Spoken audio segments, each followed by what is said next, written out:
Hi everyone, welcome to Social Spy channel again. Rani here. Social spy channel में आप सबका एक बार फिर से स्वागत है।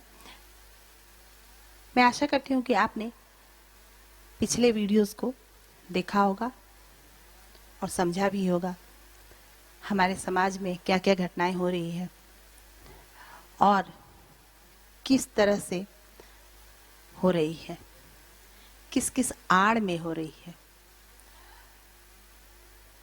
आज मैं आपको एक ऐसी ही घटना जिसकी फीलिंग मुझे हुई वो दिखाने जा रही हूँ। सोशल स्पाई के अंतर्गत मैं अपने सोशल वर्क के लिए तैयारी कर रही थी तो कहीं से कॉल आया कि वहाँ पे किसी एक लड़की को हेल्प चाहिए। मैं वहाँ गई, उस लड़की से मिली भी, उससे बहुत सारी बातें हुई और मैंने जो उससे सुना वो सुनकर मैं अचंभित तो नहीं हुई पर दुखी बहुत हुई। क्योंकि आए दिन हमारे समाज में ये घटनाएं होती ही रहती है। एक तो हमारे समाज में लड़कियों के साथ तरह तरह की घटनाएं अक्सर होती है या यूं कहिए कि हर पल होती है। हर घटनाओं से हम अवगत नहीं होते पर बहुत सारी घटनाएं हमारे सामने आती है। एनीवे, लेकिन जितनी बड़ी तादाद में औरतों के साथ प्रॉब्लम है उतनी बड़ी तादाद में कोई प्रॉब्लम नहीं है। अगर जरा सा ईमानदारी और जरा सा समझदारी से फेयरली कभी अकेले में बैठ के सोचें या अपने अंदर झांक के देखें तो आपको पता चलेगा कि ये बात 50-80% नहीं 100% ट्रुथ है। अब आप माने या ना माने, सच्चाई तो सच्चाई है। या यूं कहिए भ्रूण हत्या, दहेज प्रथा, लड़के लड़की में भेदभाव, सती प्रथा, देवदासी प्रथा, लड़कियों को बेचना खरीदना, एसिड अटैक, डोमेस्टिक वायलेंस। ये बताएं किस घटना से आप अछूते हैं? क्या ये घटनाएं लड़कियों के साथ नहीं होती? और लोग कहते हैं लड़कों के साथ भी होती। मैं मानती हूं, लेकिन जरा फेयरली सोचिए, क्या उसी परसेंटेज में होती है जिस परसेंटेज में लड़कियों के साथ होती है? क्या लड़कों को भ्रूण में मारा जाता है? क्या कभी आपने सुना कि किसी लड़की ने किसी लड़के पे एसिड अटैक कर दिया या किसी लड़की ने किसी लड़के को डाउरी के लिए जला दिया? तो आइए, इससे आगे बढ़ने से पहले अगर आपने हमारे चैनल को सब्सक्राइब नहीं किया है तो जरूर से जरूर सब्सक्राइब कर लें और बेल आइकन क्लिक करना ना भूलें ताकि इस पे जब कभी भी कोई न्यू अपडेट्स आए आप हमसे सबसे पहले जुड़ पाए। साथ के साथ हमारे वीडियोस पे लाइक्स और कमेंट्स भी जरूर करें, इससे हमें फीडबैक मिलता है कि आपको कैसा लगा। और लिंक ज़्यादा से ज़्यादा लोगों से शेयर करें ताकि लोग जो सोए हुए हैं वो जागें। हमें उन्हें जगाना है, चाहे झकझोर के ही सही। तो जैसा कि मैं कह रही थी कि जब मैं उस लड़की से मिलने गई, उसकी बातें सुनी, मैंने कहा आप एक काम करो, वीडियो बना के मेरे को दो ताकि और भी लड़कियां सतर्क हो पाए ऐसी घटनाओं से। आए दिन हर एक घर में होता है, वो है डोमेस्टिक वायलेंस। डोमेस्टिक वायलेंस में होता क्या है कि लगभग, मैं ये भी नहीं कहती हूँ 90%, क्योंकि मेरी बातें बहुत सारी लेडीज से हो चुकी है, मेरे अपने जानकार में, मेरे सर्कल में, और भी लाइक जितने सोशल वर्क से रिलेटेड हैं या बहुत सारे लोग हैं, बहुत सारी संस्था हैं, उनमें भी जैसा मैं मिलने भी जाती हूँ, उन सब में भी हर औरत लगभग डोमेस्टिक वायलेंस का शिकार होती है। हर औरत को जीवन में कहीं ना कहीं एकाध चांटा लग ही जाता है। ऐसा क्यों? आपको ये कड़वा लगेगा, लेकिन फेयरली, ईमानदारी से थोड़ा सा अंदर झांक के देखिए, क्या ये सच नहीं है? क्योंकि मैं बढ़ा चढ़ा के या कुछ भी नहीं कहने जा रही हूं। जब पूछा जाता है कि आपने डोमेस्टिक वायलेंस में अपनी वाइफ पे हाथ क्यों उठाया, तो बड़े आराम से कह देते हैं, ओहो वो मेरी वाइफ है ना, तो मैं उसे बहुत ज्यादा प्यार करता हूं, इसीलिए मैं उस पे हाथ उठा दिया। व्हाट? आप बहुत ज्यादा प्यार करते हैं उससे, इसलिए आपने हाथ उठा दिया? इसका मतलब वो तो आपसे प्यार करती ही नहीं है, क्योंकि वो पूरे जिंदगी आप पे हाथ नहीं उठाती। और अगर आपकी तरह का ही प्यार वो आपसे करती है तो सिर्फ हाथ नहीं उठाना चाहिए उसको, तब तो वो सुबह से शाम तक आपको हाथ पैर सब उठाती रहे, खत्म ही नहीं होगा। अगर उसके प्यार का मूल्यांकन आपके प्यार की तरह हो, तो आपके कहने का मतलब क्या है कि कोई औरत अपने बॉयफ्रेंड अगर किसी को है, या अपने हस्बैंड या अपने फैंसी को प्यार ही नहीं करती है, क्योंकि उस पर हाथ नहीं उठाती है। सिर्फ मर्द ही प्यार करते हैं, वो हाथ उठाते हैं। ये डोमेस्टिक वायलेंस का सबसे बड़ा पॉइंट है, और इसकी वजह से बहुत सारी औरतें टूटती हैं। जरा सा आप अंदर झांक के देखिए, जो अपनी सारी दुनिया छोड़ के आपकी दुनिया को अपनी दुनिया बनाने आती है, जब उसके अरमानों पे आपका थप्पड़ पड़ता होगा तो क्या फील होता होगा उसको, और कैसा महसूस होता होगा। तो जब इस लड़की से बात हुई तो इसने अपना वीडियो भेजा, वो मैं आपको यहां दिखा रही हूं कि ये वीडियो में क्या कहती है, और जरा सुनिए, फेयरली सोचिए कि क्या ये लड़की जो कह रही है उसमें कोई बुराई है या उसमें कोई बनावट है। जी एक्चुअली मुझे आपके चैनल के बारे में कुछ ही दिन पहले पता चला, और मुझे लगा कि मुझे अपनी स्टोरी जो है शेयर करनी चाहिए, बिकॉज मेरे लिए तो सीख जो है वो है ही, लेकिन और भी लड़कियों को इसके बारे में जानना चाहिए। इनफैक्ट सोसाइटी को जनरली इसके बारे में जानना चाहिए। जो एक्सपीरियंस मेरे साथ हुआ है वो और भी किसी के साथ हो सकता है।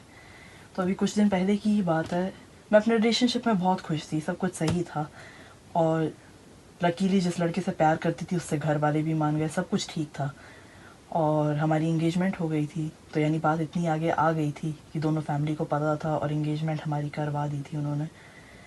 फिर हम लोग, सब कुछ रेगुलर चल रहा था, लाइफ रेगुलर थी। फिर अचानक से पता नहीं एक दिन किस बात पे आर्ग्यूमेंट हुई, ऐसे ही कोई झगड़ा हुआ थोड़ा सा, और पहली बार उसने मेरे ऊपर हाथ उठाया। मैंने ये कभी नहीं एक्सपेक्ट किया था कि वो मेरे ऊपर हाथ उठाएगा, या उसका ये वायलेंट रूप भी कभी देखने को मिलेगा, वो भी इतनी छोटी सी बात पे, किसी ऐसे गुस्से पे जिसका आंसर फिजिकल वायलेंस बिल्कुल नहीं है। उस दिन मुझे लगा कि ठीक है, शायद उसको गुस्सा हो गया होगा, तो उसने हाथ उठा दिया। आई लेट इट गो, मैंने माफ़ कर दिया। उसके बाद फिर से झगड़ा हुआ, फिर 2-3 दिन गुजरे, ऐसी 1-2 हफ्ते गुजरे, फिर से सही हो गया सब कुछ, सॉरी भी बोला उसने मुझे, सब कुछ ठीक था। फिर किसी बात पे हमारी आर्ग्यूमेंट हुई और उसने मेरे को कई एक बार मारा, सिर्फ एक बार नहीं। उसके बाद धीरे धीरे ये साइकिल बन गया। जब 3-4 बार ये मेरे साथ हुआ तो मुझे रियलाइज़ हो गया कि it's time to let go, क्योंकि जो मेरे साथ हो रहा था उस सिचुएशन के थ्रू जाना बहुत हार्ड था मेरे लिए, स्पेशली अकेले। तो मेरी एक फ्रेंड है, उसके साथ मैं ये सारी बातें शेयर करती थी। उसको मैं बताती थी कई एक बार कि ना थोड़ी आर्ग्यूमेंट हो गई है। उसको खुल के नहीं बता पाती थी क्योंकि नहीं अच्छा लगता था, क्योंकि जो भी है फियांसे था मेरा। तो लेकिन एक दिन हद ही हो गई एकदम। मैं काम पे थी, उसका मुझे फ़ोन आया, उसने मुझे धमकी दी एक तरह से कि तू आज आ घर, तेरे को बताऊंगा। बस उस दिन मेरा डन हो गया था काम। और मैं इतना ज़्यादा डर गई थी कि मैंने अपने फ्रेंड को फ़ोन किया और मैंने बोला तू जहाँ कहीं भी है अभी अपने घर आ, मुझे तेरी ज़रूरत है, I must come over to your house. तो पहले तो उसने मुझे मना कर दिया बिकॉज ऑलरेडी कोरोना वायरस वाली प्रॉब्लम चल रही थी, कोई मुझे ट्रस्ट नहीं कर रहा था, कोई रखना नहीं चाह रहा था अपने साथ। लेकिन फिर भी उसी ने मुझे रखा जिसके पास मैंने हेल्प मांगी। वो एक्चुअली अपने घर पे नहीं थी, उसको मैंने स्पेशली बोला अपने घर पे आ, मुझे आना है तेरे घर पे, अगर तू ना बोल देगी तो फिर मेरे को आज सबवे पे सोना पड़ेगा क्योंकि मुझे कोई हेल्प नहीं करा रहा है। तो ये बात सुन के फिर उसने मेरी हेल्प भी कराई। मैंने उसे बोला भी था जो भी जैसे होगा, मैं 2-3 दिन का, 4-5 दिन का, एक हफ्ते का, जितने ही दिन मैं तेरे यहाँ रुकूंगी मैं तेरे को उसका पैसा पे कर दूंगी। पर she didn't take any of that. बस जो भी था उसने मुझे भी अपने तरफ से समझाया, जो जैसे था फीलिंग शेयर की, उसी ने मेरी हेल्प की और किसी ने मेरी हेल्प नहीं की। इतना पूछने पे भी, जिनको मैं भाई बोलती थी, जिनको मैं फ्रेंड्स बोलती थी, जिनको मैं सिस्टर्स बोलती थी, किसी ने मेरी हेल्प नहीं कराई। सब ने कोई ना कोई बहाना दिया। लेकिन उस दिन इतना हद हो गया था कि एक तो पहले जब मैं काम के लिए निकल रही थी तब भी घर पे मारपीट हुई मेरे साथ और आर्ग्यूमेंट्स हुई बहुत ज़्यादा। और उसके बाद में उसका फ़ोन आया, उसने बोला आज तू घर आ, फिर तेरे को बताऊंगा। लेकिन फिजिकल वायलेंस तो आंसर नहीं है ना किसी भी चीज़ का। ये रिलेशनशिप में ये होना ही नहीं चाहिए। Physical violence is not the answer. किसी भी छोटी सी आर्ग्यूमेंट पे हाथ उठा देना, मारना, पीटना। कई जगह दाग है मेरे शरीर पे because of the things that he has done. So मैं चाहती थी कि आपके साथ शेयर करूं मैं, और होपफुली मेरे एक्सपीरियंस और भी लोगों के काम आए। Thank you. सुना आपने वीडियो। अब ये लड़की और वो लड़का दोनों एक दूसरे को पसंद करते थे, और क्या हुआ, पसंद करने के दरमियान दोनों अच्छे थे, अच्छे फैमिली के थे, सब कुछ अच्छा था। तो इनके पेरेंट्स ने कहा कि कोई बात नहीं है, शादियां तो दो तरीके से ही होती है, या तो लव मैरिज या अरेंज मैरिज। तो किसी भी हाल में एक दूल्हा और एक दुल्हन होना चाहिए। तो अगर लड़का अच्छा है और तुम्हें पसंद है और शादी करनी है, हमें कोई प्रॉब्लम नहीं है, बस एक काम करो, एंगेजमेंट कर लो। उनका भी कहना जायज था कि अगर तुम दोनों में है प्यार मोहब्बत तो एंगेजमेंट कर लो। उन्हें स्टडी करना था कुछ दिन और के लिए। उन्होंने कहा कि तुम कुछ दिन रुक के 2-3 साल के बाद शादी कर लेना, इंगेज हो जाओ। कम से कम हमारे सोसाइटी में क्या होता है, इंगेजमेंट हो जाने से एक सर्टिफिकेट मिल जाती है, और हम अगर चाहें तो एक दूसरे से कभी कभी मिल भी सकते हैं। और आप यूं कहिए कि जो एक दूसरे के लिए टाई हो जाते हैं। अगर प्यार है तो कोई दिक्कत नहीं है। इंगेजमेंट हो गई, चलो इंगेजमेंट हो गई, अच्छे हैं, अच्छा लग रहा है, दोनों कोई पढ़ाई कर रहे हैं। कुछ दिन तो बड़ा अच्छा सा गुजरा, मुलाकातें होती रही। उसके बाद एक दिन लड़के को गुस्सा आ गया किसी बात पे, आपस में, क्योंकि एंगेजमेंट हो गई थी तो 50% wife husband, you can say that. आपस में कुछ झड़प हुई किसी टॉपिक पे, किसी बात को लेके। लड़के ने उसे एक थप्पड़ जड़ दिया लड़की को, जैसा कि आपने वीडियो में सुना। उसे अच्छा नहीं लगा। दो बातें होती है, एक तो ये पहले की नहीं है कि सिर्फ अबला और लाचार है, इतनी छूट है उसको भी कि वो अपने पसंद के लड़के से शादी कर पा रही है। तो उसे नहीं अच्छा लगा। एक साइड दिल ने ये कहा, ये कैसा है जो अभी मंगनी होने के बाद ही इतना अधिकार जताने लगा है कि किसी बात पे थोड़ी डिस्कशन हुई और इसने मुझे थप्पड़ लगा दिया।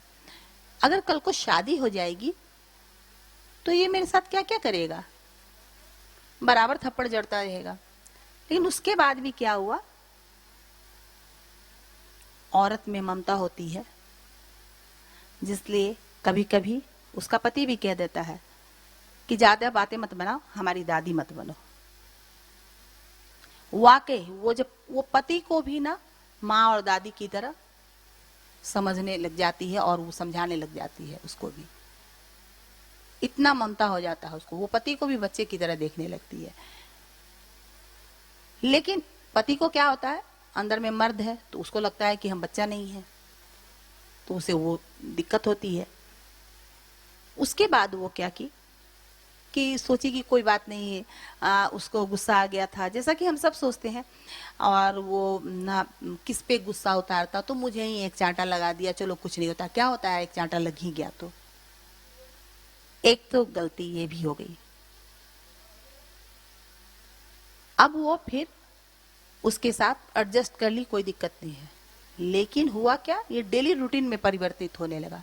बात बात में वो उसको थप्पड़ जड़ दे या उसको धमकाने लगे कि ये तुम ऐसा करना, मैं तुमको बताऊंगा। क्यों भाई? तो इस लड़की का भी वही हुआ कि आए दिन वो थप्पड़ लगाने लगा। तो पार्ट टाइम जॉब भी उसको मिल गया था। अपने जॉब पे वो गई, वहां पे वो जॉब कर ही रही थी। उस दिन भी उसने जॉब पे जाने से पहले उसके साथ मार पिटाई की थी। उसने भी मन में सोचना शुरू कर दिया था, नहीं अभी तो हमारी मंगनी हुई है, चंद महीने हुए हैं, अगर मैरिज हो जाएगी तो क्या हाल होगी। That's great decision. उसने सोचा मैं अपने मिस्टेक को सुधारना चाहती हूँ। हालांकि उसके अंदर अभी भी है इमोशन। वो कहती है कि हो सकता है मेरी कोई बात उसे अच्छी नहीं लगती हो सकता है मुझसे गलतियां हो जाती हो। ये है औरत। ऑफिस जब गई तो उसे कॉल करके उसने कहा, तू आज घर आ, फिर तेरे को सबक सिखाऊंगा। फिर वो बहुत डर गई और घर नहीं गई। घर जाने से पहले उसने अपने एक फ्रेंड को फोन किया, जैसा कि आप वीडियो में सुन रहे हैं, और उससे मदद मांगा। इस कोरोना के समय में उसे किसी ने मदद नहीं की और उसके उस फ्रेंड ने मदद किया। अच्छा लगा। एक लड़की की मदद एक लड़की ने किया। उस भाई, बंधु, दोस्त, नाते, रिश्ते, नेबर, जानकार, किसी ने साथ नहीं दिया। सबने कहा कोरोना है, ऐसे सिचुएशन में हम नहीं रख सकते तुम्हें। एक्चुअली कोरोना नहीं भी होता ना तो नहीं रखते। एसिड अटैक की हुई लड़की को लोग कह सकते हैं इससे अच्छा तो तुम मर गई होती। तुम्हारी वजह से घर के और लोग भी शर्मिंदगी महसूस करते हैं। क्यों? इसमें उसकी क्या गलती है? हाँ गलती है। वो लड़की जो है, ये कैसा समाज है हमारा, हम नए समाज का निर्माण नहीं कर सकते।